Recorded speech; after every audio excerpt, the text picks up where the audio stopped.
was now sitting. Good morning. Good morning, Your Honour. Your Honour, today is the resumption of the inquest into the death of Michael Clark.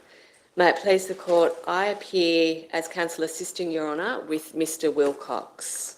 Thank you, Ms Ward. We'll just take other appearances.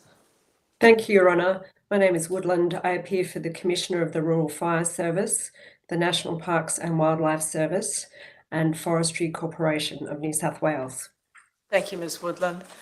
I understand that Michael's family is listening in today, and I just would like to acknowledge them and to welcome them.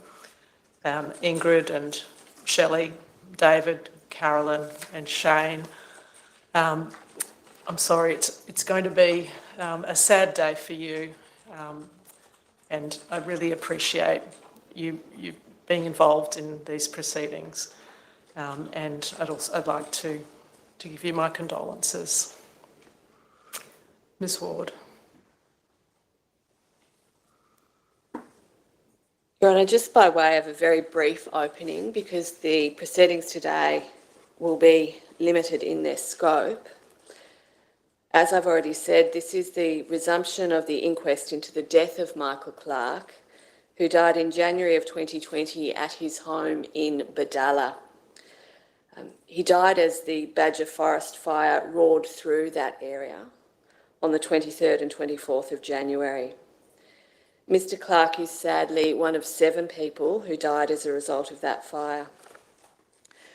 Your Honour will recall from the previous hearing dates and from Your Honour's review of the brief of evidence that Mr Clark had been very unwell in the lead up to his death, with a range of physical ailments that had led to his admission to the Canberra Hospital in January of 2020. Your Honour's inquest into Mr Clark's death has therefore extended to a consideration of circumstances around that admission and circumstances around Mr Clark's return to his home. I'm going to address that further in closing submissions today. So, Your Honour, the order of business for today is as follows. I'm firstly going to formally tender into evidence a range of material that's been obtained since September 2021, when the matter was last before the court. Those documents are already within Exhibit 4, so I won't tender them and ask for a separate exhibit number, but I'll identify for the record where they sit within Exhibit 4. Your Honour will then hear from Mr Clark's family via a family statement that's going to be given by his sister Shelley, and Your Honour will also have the opportunity to look at some family photos of Mr Clark as that statement is read out, as a way to try and I suppose bring home to all of us in this courtroom the person that sits behind all of the facts that Your Honour has been investigating, and the family that he's left behind and are still struggling with their loss. And then at the close of the family statement, I will proceed to make closing submissions drawn from a careful review of all of the documentary evidence that's already before the court within the brief. So in terms of the tender of documents, Your Honour, the documents that have come in since the matter was last before the court on 8 September 2021 are as follows. Firstly, I tender a statement of Shelley Clark dated the 14th of September 2021, which will be included within Exhibit 4 at tab 10A.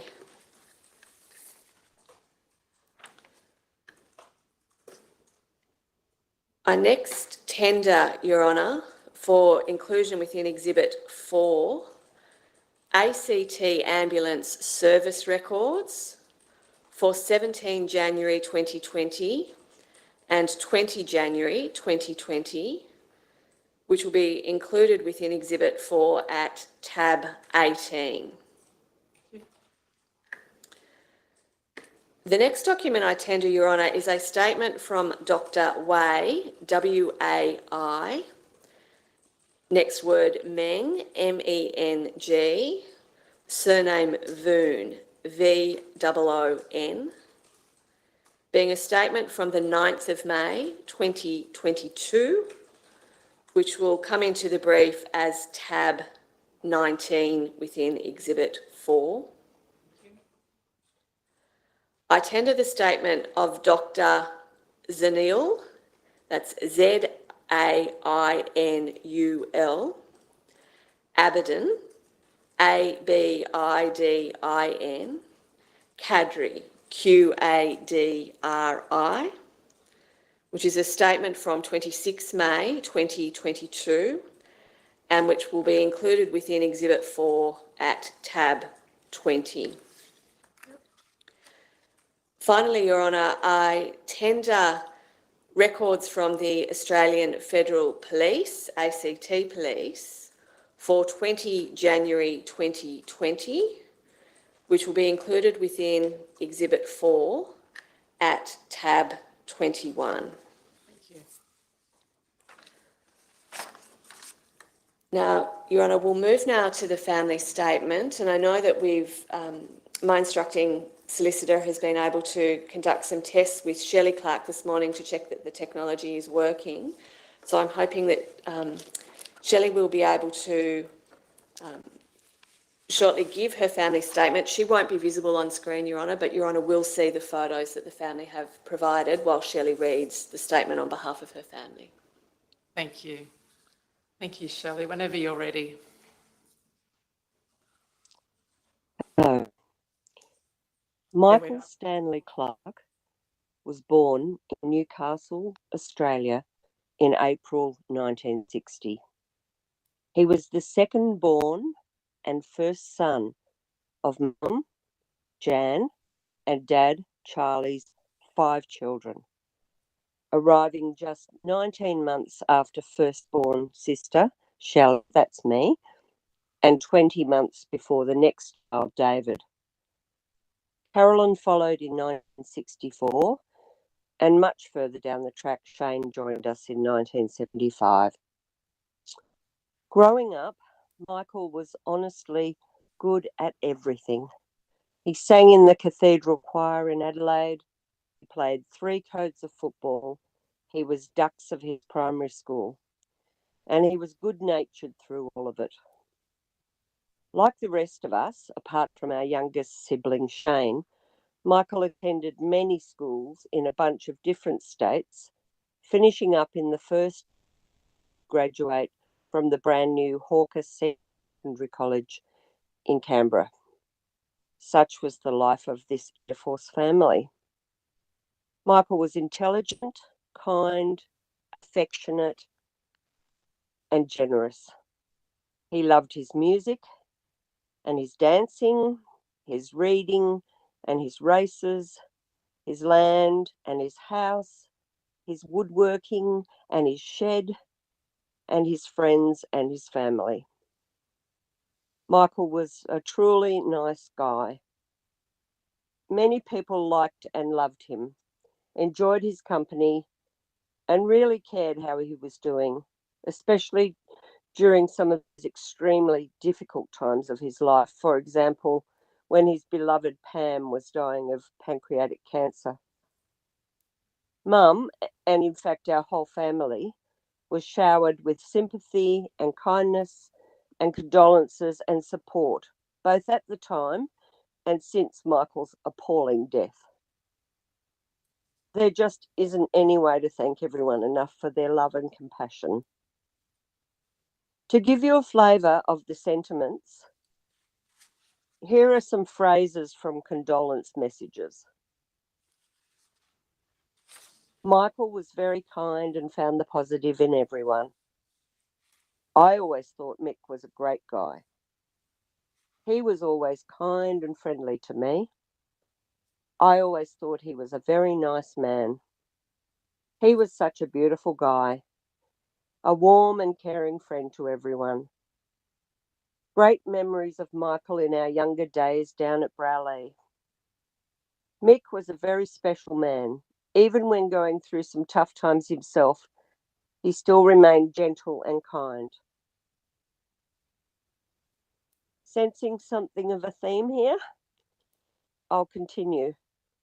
A gorgeous soul. will always have special memories of Michael. Lovely manner and gorgeous smile.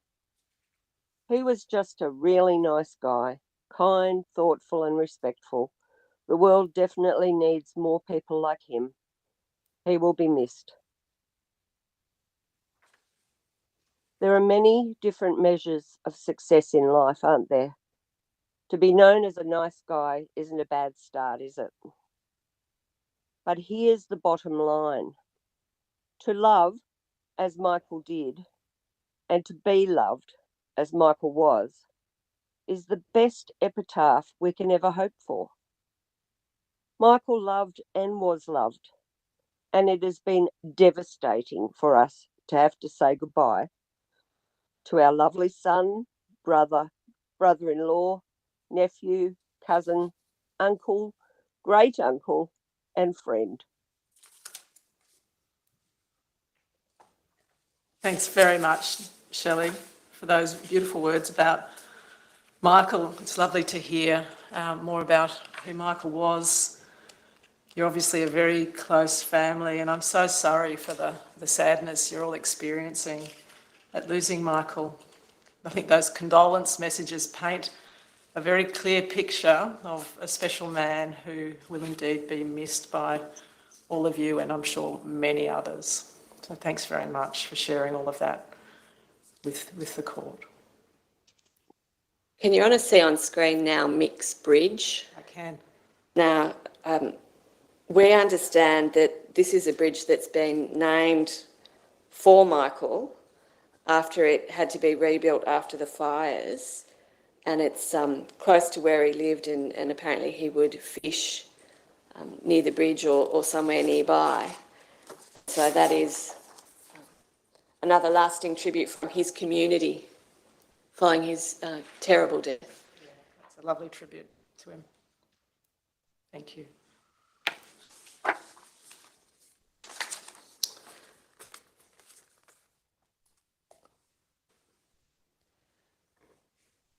These are the closing submissions for the inquest into the death of Michael Clarke, also known as Mick. Under Section 81 of the Coroners Act 2009, Your Honour's task in this hearing is to record, if possible, findings on the following matters. Firstly, findings as to the identity of the person who was found deceased at a property at 488 Bumbo Road, Bodalla.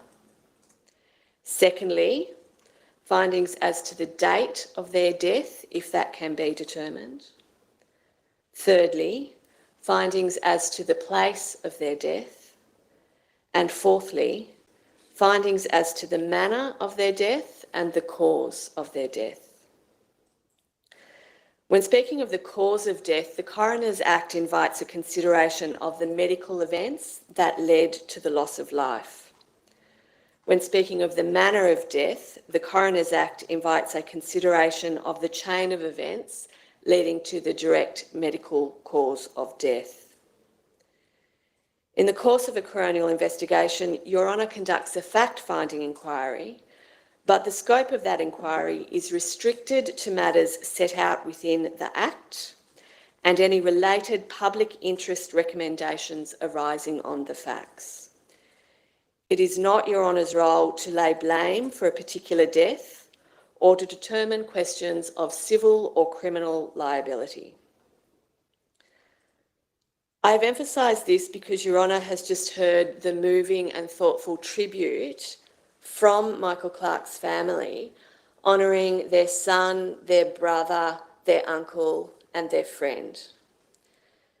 Mr Clarke's family have been in regular contact with the council assisting team in the course of Your Honour's investigation. They have freely shared information about Mr Clarke with us, which has made our job in investigating on behalf of the court easier. And they are obviously devastated both by his death, but also by the manner of his death. Sadly, Mr Clarke's family have very many questions that will remain unanswered, even at the close of this inquest. This is regrettable, but it's not uncommon in the case of a sudden and unexpected death. manner of death. I will now summarise the significant events in the lead up to Mr Clark's death on 23 January 2020 as a result of the fire known as the Badger Forest Fire. The summary is drawn from witness statements contained within the Coronial brief of evidence and further oral evidence taken from Detective Senior Constable Glenn Bradley and from Michael's neighbour, Robert, or Bob, Eder, E-D-E-R. This evidence was given on the 8th of September 2021. And Your Honour, Detective Senior Constable Bradley, the officer in charge of the investigation, is also present in court today. There are discrepancies within the witness statements in the brief as to the dates and times on which certain matters are said to have occurred. There are also small discrepancies between what witnesses say in their statement and what they say in their oral evidence.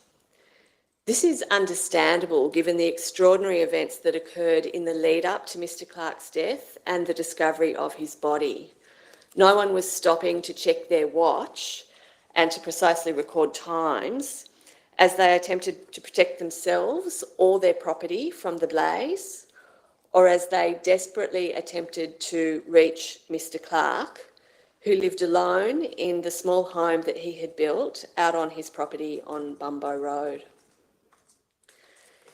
In order to understand the physical difficulties that confronted Mr Clark as the fire spread to his property, it is important to step back a little and to explore a deterioration in his physical health through 2019, which resulted in his hospitalisation early in 2020.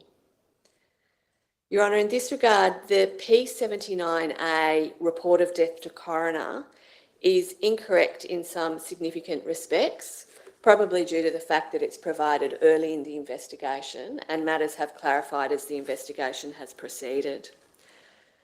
I will invite the court to make factual findings based upon the statements of Mr Clark's family, his friends, his neighbours, and the contemporaneous hospital records, rather than the summary originally contained in the P79A form. In the months prior to his death, Mr Clark's physical health deteriorated in significant ways. Although he was a private man and would not necessarily share details about his health with his family and friends, it was obvious to all who knew him that he was in increasingly poor health.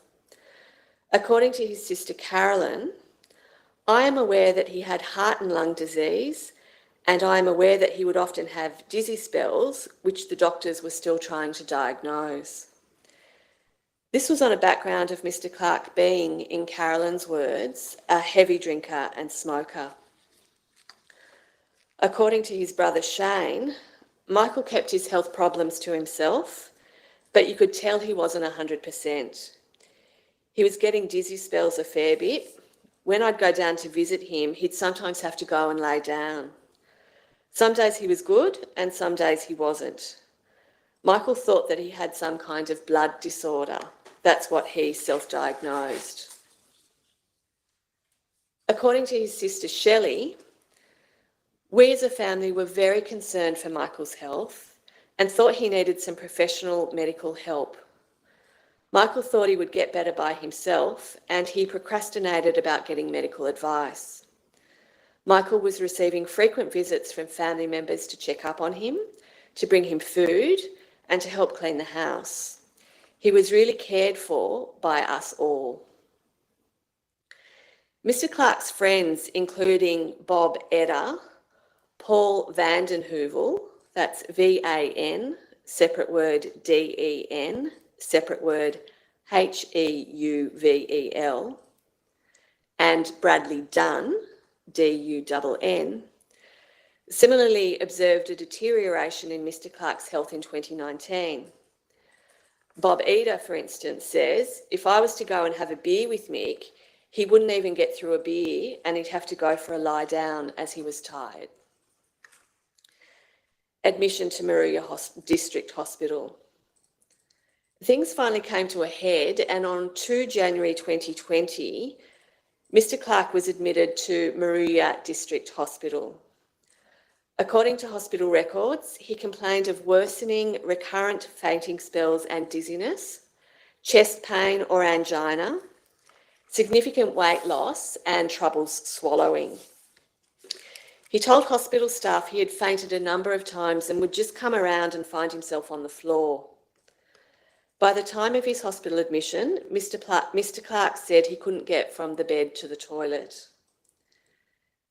Mr. Clark reported to Moruya Hospital that he took 4 Panadine 4 tablets a day to manage chronic pain from injuries he had sustained to his leg in an accident many years ago. He was asked at that hospital about his alcohol use, and he denied getting withdrawal symptoms if he didn't drink. Mr. Clark was admitted to hospital and investigations commenced. A CT scan showed no evidence of malignancy, but did reveal moderate emphysema of the lungs and duodenal wall thickening, suspicious for duodenitis. Moruya Hospital came to have some theories about what might be making Mr. Clark so unwell, but they needed to explore a range of different possibilities.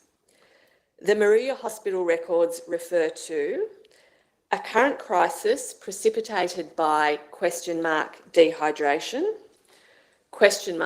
withdrawal, ETOH or codeine, long deterioration with extreme weight loss and swallowing difficulties, underlying malignancy not yet identified, untreated cardiac illness, progressive AS. Whilst he was in Moruya Hospital, Mr. Clark was visited by family and friends. Some thought that he looked a bit better than he had before he went into hospital, but he was still obviously unwell. When his mum went to visit him in hospital, Mr. Clark complained about all the tests he had to undergo. And according to Mrs. Clark, she says to the court, "I think he just really wanted to go home. He told me that he was dying and then he wanted to die at home." The move to the Canberra Hospital. Mr. Clark was still clearly unwell and needed further investigation. So on 10 January 2020, he was admitted to the Canberra Hospital to further investigate possible malignancy, so possible cancer, but also to investigate other matters relating to his heart health. The admission records for the Canberra Hospital refer to Mr. Clark's long-term use of Panadine Forte to manage his leg pain. So he was prescribed a Norspan patch. This is a prescription-only opioid analgesic or pain medication used to treat long-term moderate to severe pain. Mr. Clark was also continued on a range of other medications, some of which had been instigated at Moruya Hospital, to try and manage his pain and his nausea whilst further investigations took place and whilst his diet was supplemented with essential micronutrients. The Canberra Hospital records show that Mr. Clark was being monitored for alcohol withdrawal at least over the first 6 days of his admission, and without anything of concern prompting the need for additional medical review being recorded within those withdrawal observations. Mr. Clark was fortunate to have family living nearby in Canberra. His sister Shelley was a regular visitor, taking him food and washing his clothes and spending time with him. In addition, he had his nephew Ben and old school friends Nick Voce, VOCE, and Rick Borden, BAWDEN, visit him in hospital. Numerous tests were conducted in the Canberra Hospital, important tests that were also physically draining for Mr. Clark. After all, hospitals are not quiet, restful places. They can be full of noise and intrusion and movement. Investigations included a range of blood and other pathology testing repeated on several days throughout the admission. Mr. Clark had gastrointestinal biopsies performed with no evidence of invasive malignancy found. He had a chest x-ray and an echocardiogram.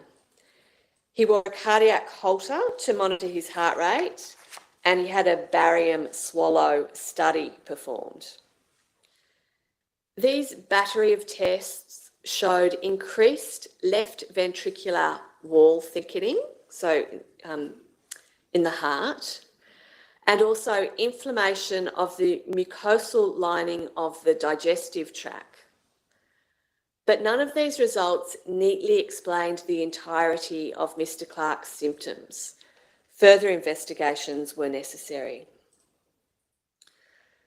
The nursing observations record that Mr. Clark was mostly alert as to time and place throughout the admission at the Canberra Hospital, but at times he appeared anxious, and on occasion his behaviour was very strange. These records are consistent with what Mr. Clark's sister Shelley observed. She tells the court, "During my visits, I noticed that Michael would talk to me somewhat normally. However, he was irritable at times and he was clearly having hallucinations.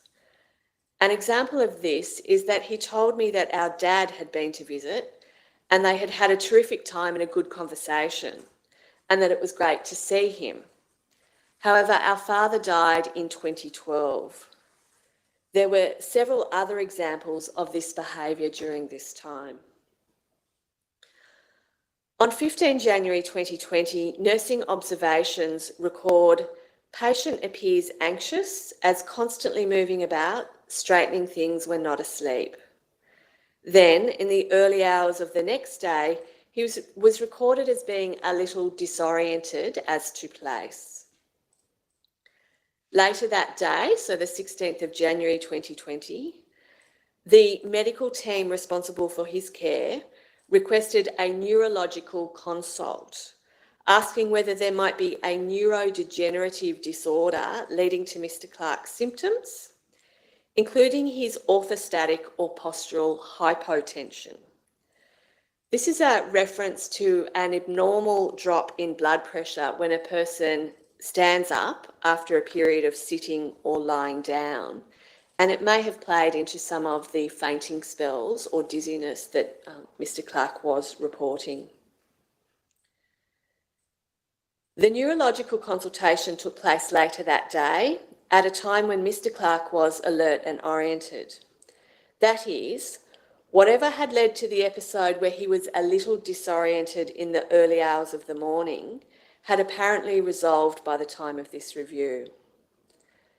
As with the other investigations, the neurology consult provided some information but no simple answer.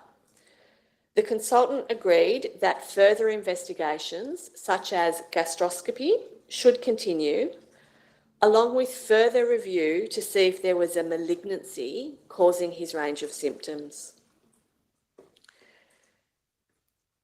The neurological consult also hypothesised that Mr. Clark's history was consistent with an autonomic dysfunction.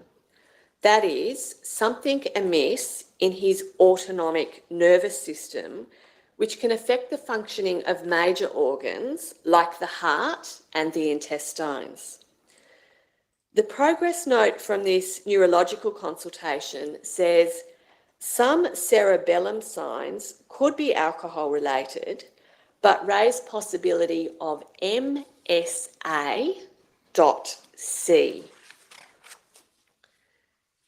This, in turn, is a reference to multiple system atrophy cerebellar, a rare condition of the nervous system. Your Honour, I emphasise that Mr. Clark was not diagnosed with this condition, but it was one of a number of possibilities that needed to be explored. Unfortunately, Mr. Clark left hospital before a diagnosis was ever settled. Events of 17 January 2020. The day after his neurology consult, Mr. Clark was, according to nursing staff, observed to be mildly confused. He was asking for directions to the tab and the shops. Mr. Clark later left the hospital and somehow made his way to the Southern Cross Club, maybe because he wanted to put a bet on. But regardless of his motivation, the evidence shows he was in no fit state to be so far from his hospital bed. Mr. Clark collapsed at the club and staff called an ambulance. Club staff described the man, who we know to be Mr. Clark, but to them was a complete stranger, as acting really bizarrely. He was confused, he was wandering around, he was unsteady and unable to have a conversation with staff. When ambulance staff attended, they too observed Mr. Clark to be speaking out inappropriately, mumbling to himself and not making sense. He was quite agitated and had some other concerning behaviour. They conducted what is called a secondary survey, which recorded Mr. Clark's behaviour was bizarre. He had a small hematoma to his parietal skull. He had a poor ability to organise his thoughts, short attention span, poor memory, lack of insight and impaired judgment. Club staff noticed that the man was wearing hospital identification, and ambulance staff were then able to track down the fact that Mr. Clark was currently admitted to the Canberra Hospital. He was taken back to hospital where he remained confused. Mr. Clark underwent a brain CT scan, which showed no evidence of intracranial pathology. The hospital instigated neurological observations for 17 and 18 January. Mr. Clark was noted to be mildly confused at times across the late evening and early morning of 17 January moving into the early morning of 18 January. But by the 12:20 entry in the progress notes, no confusion or disturbed behaviour was reported. In the nursing notes that follow, Mr. Clark is frequently reported as being alert and orientated, but on one occasion is noted as repeating himself. Then, late in the day on 19 January, there was another incident of strange behaviour. Mr. Clark was reported as being occasionally confused and bizarrely was trying to search through the sharps bin looking for a comb. He couldn't access the actual sharps bin because the way they're designed so that you can't actually reach in there. But nonetheless, this was bizarre behaviour and had been out of character for Mr. Clark. Moving to the events of 20 January 2020. In the early hours of the morning on 20 January 2020, Mr. Clark left the Canberra Hospital. This is recorded in the nursing notes as the patient having stomped off the ward. Whilst nursing staff attempted to encourage him to stay, he was a voluntary patient and he was free to leave even against medical advice. Other accounts within the brief suggest that hospital staff did not want to confront Mr. Clark because he was displaying an angry demeanour. This in itself was unusual for Mr. Clark. Clearly concerned, hospital staff contacted security and the ACT police. The ACT police contacted their New South Wales counterparts in case Mr. Clark was making his way home to New South Wales. This led to police contacting Mrs. Clark, requesting a photograph of her son and details of any places he might try and visit in Canberra. She told them about Shelley's place, which was not too far away from the Canberra Hospital. Meanwhile, police in Moruya travelled out to Bumbo Road looking for Mr. Clark, but couldn't locate him there. The police who attended were not able to easily identify Mr. Clark's property at all and had to actually speak to a neighbour to get some help. At this time, Your Honour, Shelley Clark was in Queanbeyan for a musical event. She received a call from her mum saying that Michael had left hospital the previous night. So Shelley drove home and saw Mr. Clark walking down the driveway from her backyard.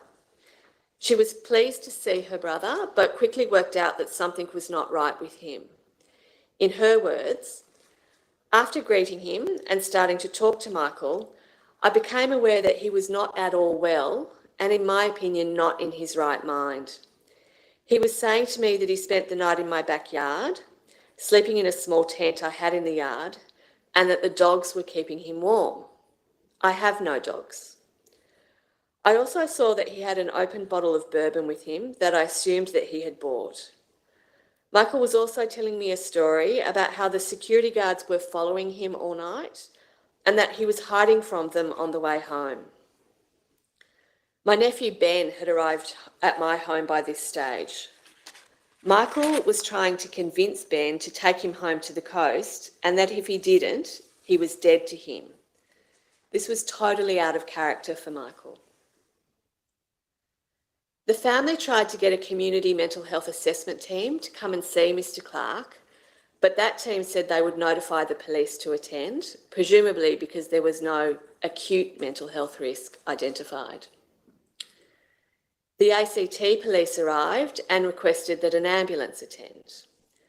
ACT police had, of course, already been notified by the Canberra Hospital about concerns for Mr. Clark.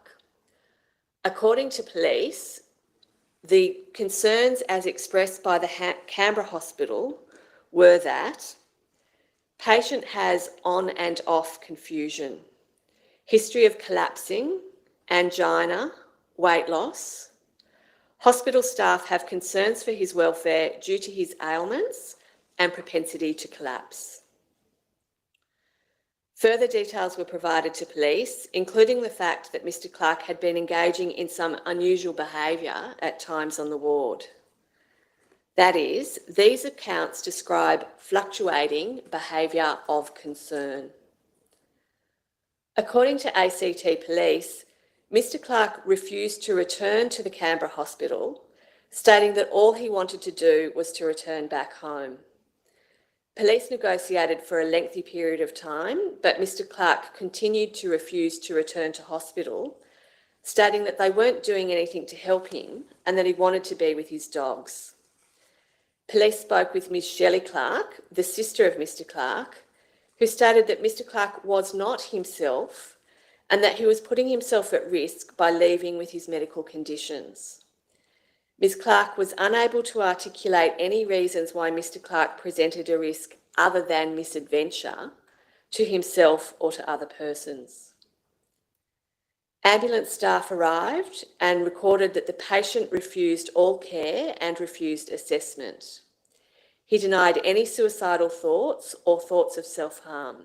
He told them he just wanted to go home.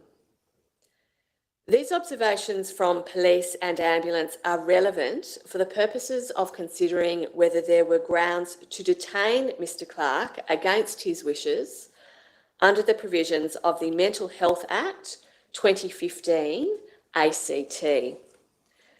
Section 81 of that Act that applies in the Territory but not in New South Wales, as Your Honour knows, New South Wales has similar provisions under separate legislation. Section 81 of that Act provided as follows. Subsection 1. A police officer or authorised ambulance paramedic may apprehend a person and take the person to an approved mental health facility if the police officer or paramedic believes on reasonable grounds that A, the person has a mental disorder or mental illness, and B, the person has attempted or is likely to attempt suicide or to inflict serious harm on the person or another person. Your Honour, Mr. Clark's behaviour was unusual and it was out of character, but it did not meet the threshold prescribed within the Mental Health Act, ACT. This is confirmed by consideration of the contemporaneous record of ACT Ambulance in the course of their secondary survey on this second date. This secondary survey returned a markedly different result to the secondary survey completed on 17 January, just 3 days prior, when Mr. Clark collapsed at the Southern Cross Club. On 20 January 2020, there was no anxiety recorded or other abnormality. Whilst Mr. Clark's breath smelled of alcohol, his behaviour, insight, perception and responses were recorded as normal and appropriate. His speech was of normal content, rational, normal rate and volume, and his thought, content and flow was recorded as normal within the ambulance records. Your Honour, this is in contrast with Ms. Clark's observations of her brother. She was clearly worried about him and the bizarre behaviour he showed when she arrived home and found that he had spent the night in her backyard. Mr. Clark needed to return to a hospital where the complex problems in his physical health could be further investigated and treated. The Canberra Hospital wanted him to return. It is possible that his mental health or his neurological functioning was beginning to deteriorate. So it's possible that these episodes of bizarre and out of character behaviour from Mr. Clark were tied in with a deterioration in his physical health. But the evidence suggests that Mr. Clark's behaviour did not reach the threshold for involuntary detention in a mental health facility, and neither police nor the people that knew him best, his family, were able to persuade him to return to hospital voluntarily. ACT police drove Mr. Clark to a bus station and he took the bus to the coast. Shelley was very understandably distressed by this turn of events. She says, "I called Mum and explained to her that I was sorry that I didn't manage to get him back to hospital or convince the officers to take him to hospital. I was very concerned for Michael's well-being, as was Ben. I really did feel that he wasn't capable of making good decisions for himself." Events on Mr. Clark's return to the coast. Mr. Clark returned to his mother's home at Tomakin on Monday evening, 20 January 2020. According to Carolyn, he seemed okay, but was exhausted. They had a discussion about the Canberra Hospital wanting him to stay in hospital there. Mr. Clark told his sister he didn't want to stay and would not be going back to the Canberra Hospital. She says, "I could see that this conversation was making Michael frustrated and a bit angry, so we just started talking about nice things." Mr. Clark stayed at his mother's place the next day too. Mrs. Clark says, again, he seemed okay, but he was very insistent that he wanted to go back to his property at Badalla. I tried to talk about his drinking and he got very angry, but not violent. He said that he would go out the way he wanted to. Michael seemed okay that night. Mr. Clark's brother Shane says, "Michael stayed with us at Mum's house for a couple of days. Michael seemed okay. He seemed a lot better than when he left for Canberra. He was in bed a lot, happy to just relax after being in hospital.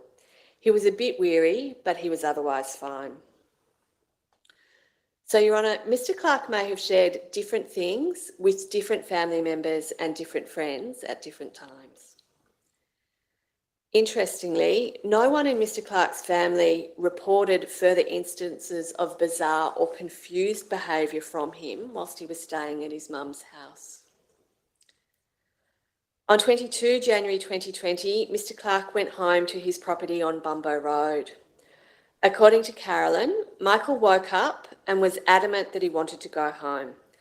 My mum and I again tried to get him to stay, but it fell on deaf ears and he wanted to go home. His brother Shane and friend Brad Dunn took Mr. Clark home and stayed with him for the day. They did some cleaning up around the place whilst Mr. Clark rested. They also ran some errands for him, including going into town to see the vet to pick up one of Mr. Clark's dogs, Evie, who had gone missing but had now been located. At this point, Mr. Clark's cars had been moved to a neighbouring property. Shane offered to go and collect one of the cars for his brother to use, But Mr. Clark said he didn't need one as he would just relax out on the farm and wasn't planning on doing any work. Mr. Clark's neighbours, such as Bob Eder, and I apologise, I'm sure to have mispronounced the names, many of the surnames during these submissions. I hope people will forgive me for that.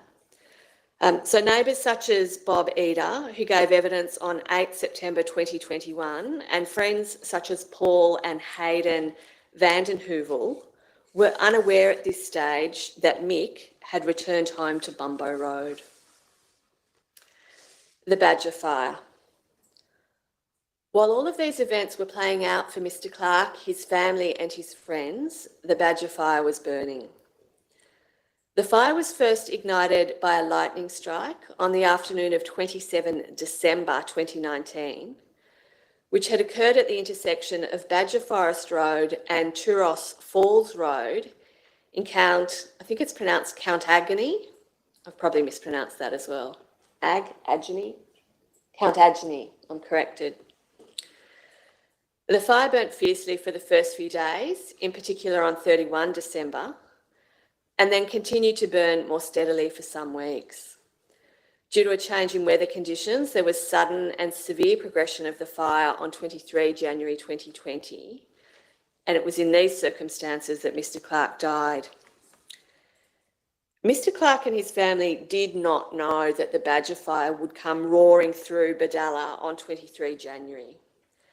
Your Honour, had they the least inkling that Mr. Clark's property would be threatened, their opposition to taking Mr. Clark home would have been vociferous.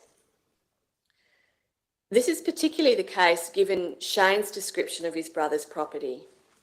He says, "It has been really dry at the property for many years, and Michael's property was pretty overgrown and the bush had a lot of fuel on the grounds and dry grasses. The bush was that thick you couldn't even walk through it."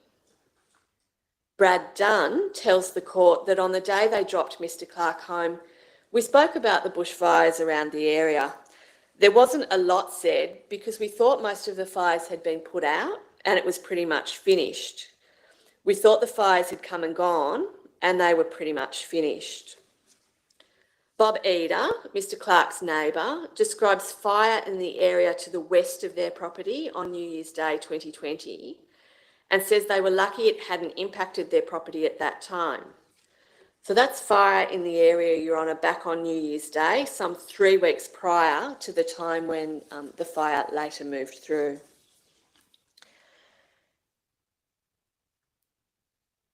In light of the fire to the west of their property on New Year's Day 2020, Mr. Eder and his wife set about preparing for the arrival of fire with extra hoses and pumps and a plan to move cattle and to evacuate if needed.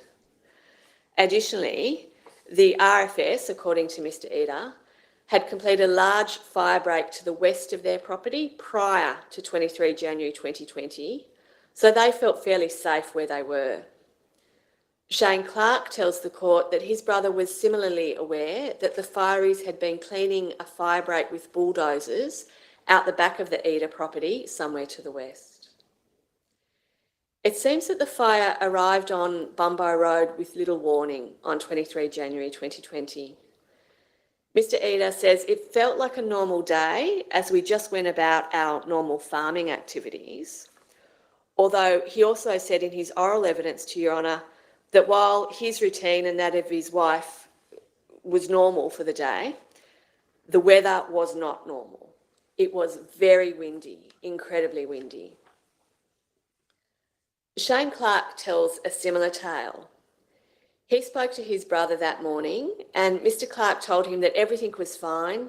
He had just got up, had brekkie and a cuppa and fed the dogs. So there was no indication that fire was threatening. Paul Vandenheuvel went to his Bumbo Road property that morning and says he could not tell the fire was close at that point in time. It was at about 12:30 p.m. on 23 January 2020 that Bob and Barbara Eder were eating lunch when the RFS arrived and said that fire activity was increasing and they needed to decide whether to stay or to leave. There is nothing to suggest that the RFS located and spoke to Mr. Clark at this time. And of course, the Eaters didn't then know that he had returned home from hospital. Locals could see that his car was still parked out at the creek flat at Bob Eater's farm. Recollections differ as to the precise events that followed and who spoke to whom and when. Suffice to say that Shane Clark noticed that the wind was getting heavier and hotter where he was in Browley, and he then heard that Maruya was being threatened by fire. He made immediate plans to get to Maruya and evacuate his brother. Shane rang Mick to ask if he was all right. Mr. Clark said, "Yeah, I think it's coming. The shed's just lit up. It was a grass fire before that." Shane clarified that the shed Mr. Clark was referring to was only 10 metres from Mr. Clark's home. He asked his brother, "Are you going to be all right?" And Mr. Clark said, "Yeah, I think so. I got to get back out there." Your Honour, this may have been the last known conversation with Mr. Clark. Bob Eater gives an account of what was happening at his place. Ember attacks started around the hay shed and he was using hoses to put out spot fires. He decided to leave but stopped at a gate post to put out a fire at the gate post on his way out, and he then saw that the fire had closed in and he decided to stay. He recalls receiving a call from Shane Clark telling him that Mick was actually at his home.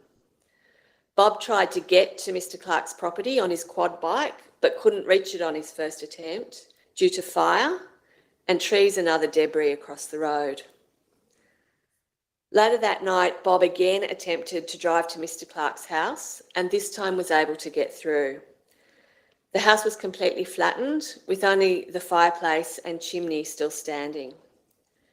Mr. Eater then went to check on other neighbours and then had to return to fight the fire on his property. Meanwhile, Shane Clark made every attempt to reach his brother, driving south with fire on both sides of the highway as they drove along.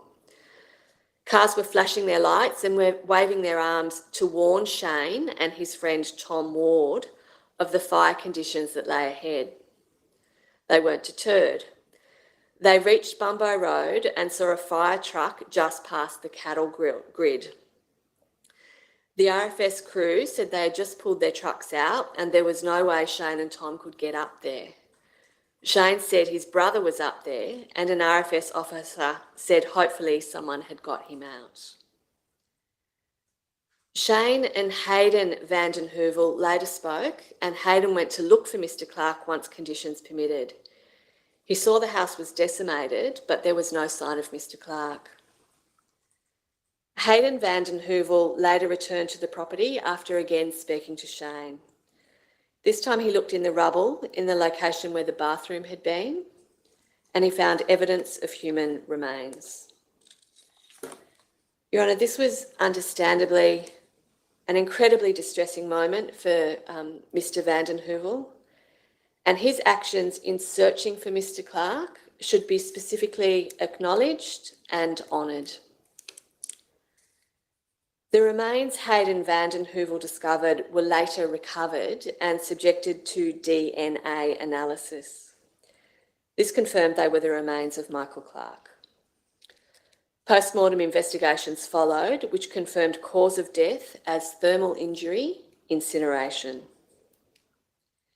In the aftermath of his brother's death, Shane Clark raised concerns that he had heard that the RFS had started backburning a couple of days before the fire passed through.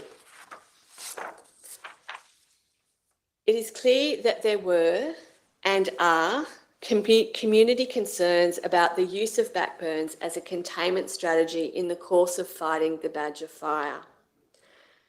However, the evidence that the court has collated during the course of this hearing shows that the backburns that allegedly escaped during the course of the Badger fire don't tie in with the events of 23 January 2020 on Bombo Road. The subject backburns during the Badger fire either commenced after 23 January 2020 or commenced in locations far removed from Badalla.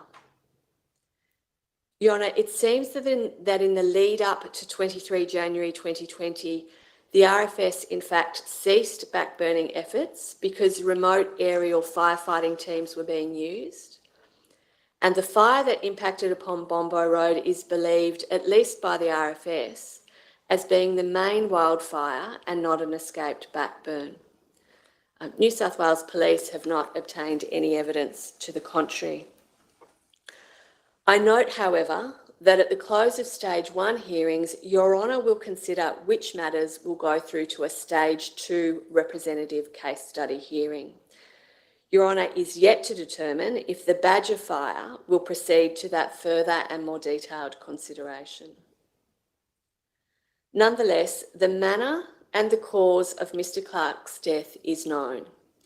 He died on 23 January 2020 at his home on Bombo Road, Badalla, as a result of thermal injury, incineration, sustained during the course of the Badger fire. Your Honour, that's all that I wish to say by way of closing submissions. The final thing that I wish to do on behalf of the Council Assisting Team is to again extend to Mr. Clark's family and his many friends. When you read the brief, you can see how many friends were caring and involved with Mick. So we want to extend again to family and friends condolences on behalf of the Council Assisting Team. Thank you, Ms Ward, and I also, again, would like to offer my condolences to Michael's family. I can only imagine how tough that must have been to hear the details of that terrible day when Michael died again. So to Ingrid, Shelley, David, Carolyn and Shane, I'm so sorry for your loss. I'll reserve my findings until a later date. Your Honour, I just see that Ms Woodland is on screen and I'm not sure whether she wishes to say anything on, make any submissions on behalf of the state authorities. Oh, Ms Woodland. No submissions, Your Honour. Thank you. Unless there's anything else, we'll finish for today. Again, thank you to Michael's family. We'll adjourn until 10 a.m. tomorrow morning.